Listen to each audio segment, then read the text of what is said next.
the broad idea is that there'll be a kind of a driving project team, which will be, you know, livelihoods, paid roles to actually kickstart the process of, in these different branch areas, like a land trust coordinator or someone with experience in that area to set that up.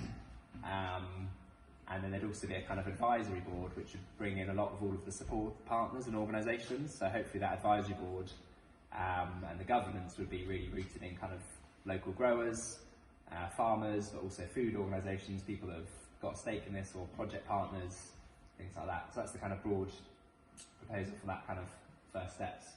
And women organic growers, I won't go into loads of detail, but it's kind of one of the big roots of this project is some of the kind of both the challenges and joys we've experienced with kind of trying to, you know, shift food systems and localise and, you know, do it all by bike and CSA member scheme and crowdfunding and all these things. I won't go into those.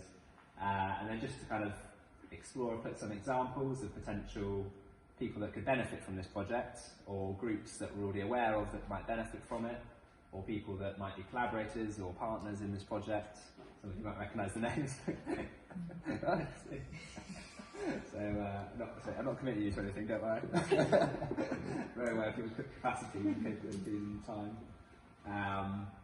So I sort of split that into two. So it's kind of, there's the organisations and the people kind of looking at the food systems and driving that change, and those potential project partners. So we've already chatted with a few of these, and we've got a lot of lessons and advice from people like Bristol food producers who have done really similar stuff in Bristol, or like looked at similar systems in different contexts. You know, sort of chatted a bit of Landmarkers Alliance, Baines Council and WECA, having a conversation with, and so kind of looking at, yeah, these kind of groups, both local and that bring in the more kind of bigger picture. And then crucially, and kind of at the core, will be the kind of producers and the growing number of producers in this region that want to kind of open to this collaboration, whether it's as part of a producer cooperative or whether it's just part of the kind of the communications and network and social side. I think that's really important as well for growers. Lots of different ways. Or, you know, with Varsity Farm and the more sort of the social side, and like bringing in all sorts of things like nature therapy, getting more people on the land, link all of that as well. And distributors as well. So it's really about this sort of regional collaboration. So as I said, this kind of, you know, looking at lots of models, talking to Tamar Grow Local and people that have done this, they say, you know, the advisory board, or sort of some sort of input from kind of whether it's producer members or whether it's, you've got a kind of a diverse voice from both like people that benefited from the scheme or being affected, or communities that are involved, and you've got people from the producer side, and you've got people from the organisation, and maybe people from the council, and this sort of advisory board. And then there's a kind of project team which will actually be like paid roles to kind of do this, that will have, you know, probably experiences in these areas. And we're currently in the phase, you know, we don't have all these lists of project partners, we're just in the phase of putting the seeds out there. So if anyone's interested in their organisation sort of supporting anyway, it might be as a very, in an edge way, just a sort of cross-pollination, or it might be a much more core way that you might be interested in as well, then get in touch. And then this is just an example. Obviously it would be dependent on sort of funding things coming through, but it would, the project roles could be as simple as just starting with a coordinator for each of the project branches, you know, and training as part of that. It depends, it could be, yeah, depending on kind of the advisory board and the project team makeup, it could be split differently. But that's kind of an example of how it could look. We have kind of a coordinator kind of mandated with setting up the food hub, and someone coordinating with the training, people that have already got experience in this. So a little bit about funding and timeline proposal. Again, this is kind of just what's been on our funding proposal so far, just to kind of like look at, just to actually try and get some things down, like what would it take to kind of get some of the nuts and bolts in action.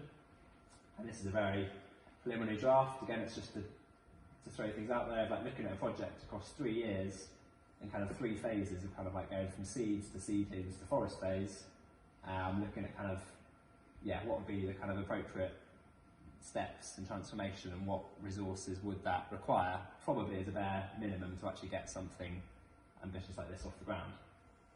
So that's kind of quick summary of that is in here. So it's looking largely at kind of roles in the early phase to kind of get this going, and then the later phase looking also at things like actually securing, for example, a farm to set up an incubator farm and train these people, and or to use existing spaces and to really create that.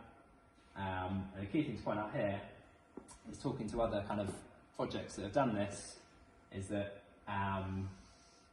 looking at kind of like regenerative economics, you don't want to be reliant on just sort of grants or income or handouts that might sort of wane away. With the local food strategy, funding just gets cut and then it fades off. So ideally we're looking at sort of like getting funding for the seeds and the startup things that are very difficult to fund otherwise.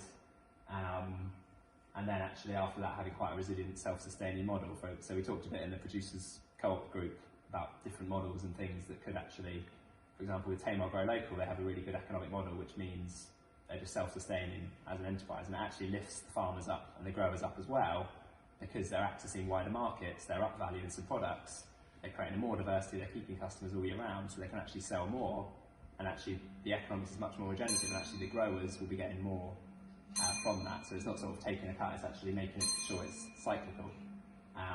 So a different sort of, I don't know what that is, but it's very disconcerting. Is that